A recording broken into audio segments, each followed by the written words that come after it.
अस्सलाम वालेकुम नाज़रीन, मैं हूँ आपकी होस्ट शनीला नाज। आप देख रहे हैं एफपी न्यूज। नजर डालते हैं आज की ताज़ा हेडलाइंस पर। आपको चकवाल की खबर से आगाह करते चले। चकवाल में 2008 में खरीदे गए भारी मालियत के ज़रूरी आलात और मशीनरी खुले आसमान तले पड़े पड़े जंग आलूद हो गए। 10 बरस गुजर गए, ना एक्शन हुआ, ना ही किसानों के काम आ सके। अवाम के खून पसीने की कमाई से दिए गए टैक्स से खरीदे गए ज़रूरी आलात खुले आसमान तले गंदगी में पड़े मुतलका महकमों की बेहसी का मुंह बोलता सबूत है। मजीद इस हवाले से जानते हैं। अभी लाइव कॉल पर मौजूद हैं चकवाल से सीनियर सहाफी फैसल अवान। जी फैसल अवान, हमें आगाह कीजिएगा।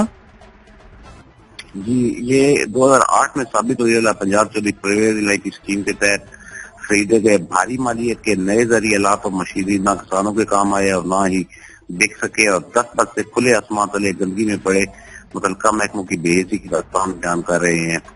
ज़रूरी आलात जंग आलूद हो चुके हैं, जबकि इनके इर्द गिर्द गंदगी के ढेर लगे हैं। खुदरो पौधों ने इस मशीनरी को थाम लिया है। महकमा ज़राअत चकवाल के डिप्टी डायरेक्टर से जब हमने रब्ता किया तो उनका कहना था कि मशीनरी और आलात चौधरी परवेज इलाही के दौर वज़ारत आला में खरीदे गए। बाद में आने वाली हुकूमतों ने स्कीम रोक दी। जगह की कमी के बायस उन्हें यहाँ स्टोर किया गया। मुतअद्दिद बार एक्शन की कोशिश की गई, मगर हुकूमतें और इनकी पॉलिसियां बदलने के बायस एक्शन ना हो सी। अब एक्शन के लिए फिर तजवीज भेज रहे हैं। दूसरी समझ ये अमर भी हैरान कुन है कि इन भारी ज़रूरी आलात को स्टोर करने के लिए क्या मुतल्लिका महकमों को गंदगी वाली जगह ही मिली थी। कौमी खजाने से खरीदे गए भारी मालियत की इस मशीनरी और आलात को यूं खुले आसमान तले जंग आलूद होने के लिए छोड़ना लम्हा फिक्रिया है। अच्छा, मजीद फैसल अवान साहब, आप हमें आगाह कीजिएगा कि वहाँ पे जो ज़रूरी आलात हैं, जो भारी मालियत के ज़रूरी आलात मौजूद हैं, क्या उसके लिए कोई मजीद हिफाजती इक़दाम भी किए जा रहे हैं कोई महकमे की तरफ से, या उसके लिए क्या अपडेट्स हैं?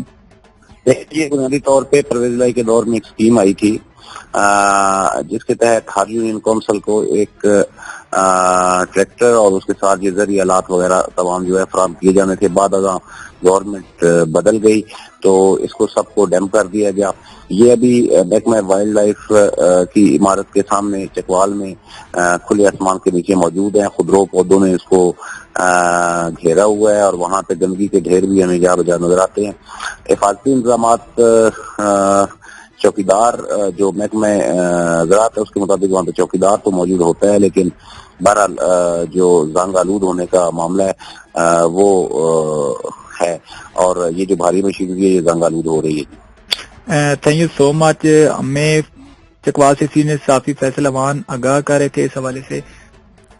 इनका कहना था कि चौधरी परवेज इलाही के दौरे वजारत में ये ज़रूरी आलात खरीदे गए, मगर बाद में आने वाली हुकूमतों ने ये स्कीम रोक दी। अब जरूरत इस अमर की है कि कौमी खजाने से खरीदे गए भारी मालियत के ज़रूरी आलात को यूं खुले आसमान तले जंग आलूद होने के लिए छोड़ना एक लम्हा फिक्रिया है। अगली खबर से आपको आगाह करते चलें। डिस्ट्रिक्ट एबटाबाद के गांव बागन के गवर्नमेंट हाई स्कूल और प्राइमरी स्कूल और मिडिल स्कूल 2005 के तबाहकुन जल्जले की नजर हो गए। ताहाल तलबा और तलबात की ये सूरत है कि वो खुले आसमान तले और किराए की इमारतों में अपनी बुनियादी तालीम हासिल करने पर मजबूर हैं।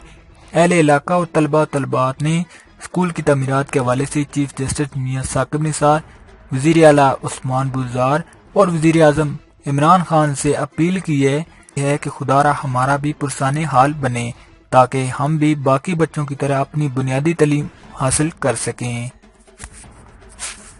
अगली खबर से आपको आगाह करते चलें कि चकवाल के नवाई इलाका मलिहाल मुगलंग बस स्टॉप पर पेट्रोलिंग पुलिस और ट्रैफिक पुलिस के एहलकारों ने नाकाबंदी की।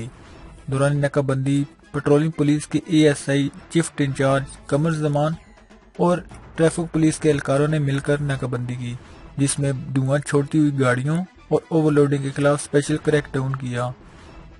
स्कूल छुट्टी के दौरान ओवरलोडिंग वैन जिसमें बच्चों की बहुत ज्यादा तादाद शामिल थी। स्कूल छुट्टी के दौरान ओवरलोडिंग वैन और धुआं छोड़ती हुई गाड़ियों पर भारी जुर्माने किए गए और बाज़ गाड़ियों पर वार्निंग भी जारी की गई। पेट्रोलिंग पुलिस और ट्रैफिक पुलिस के इस इकदाम पर अवामी हलकों ने जबरदस्त अल्फाज में खिराज तहसीन पेश किया। अवामी हलकों का कहना था कि ड्राइवर हजरात स्कूल वैन को ओवरलोडिंग करते हैं, जिससे किसी बहुत बड़ा सानिया रोनमा हो सकता है।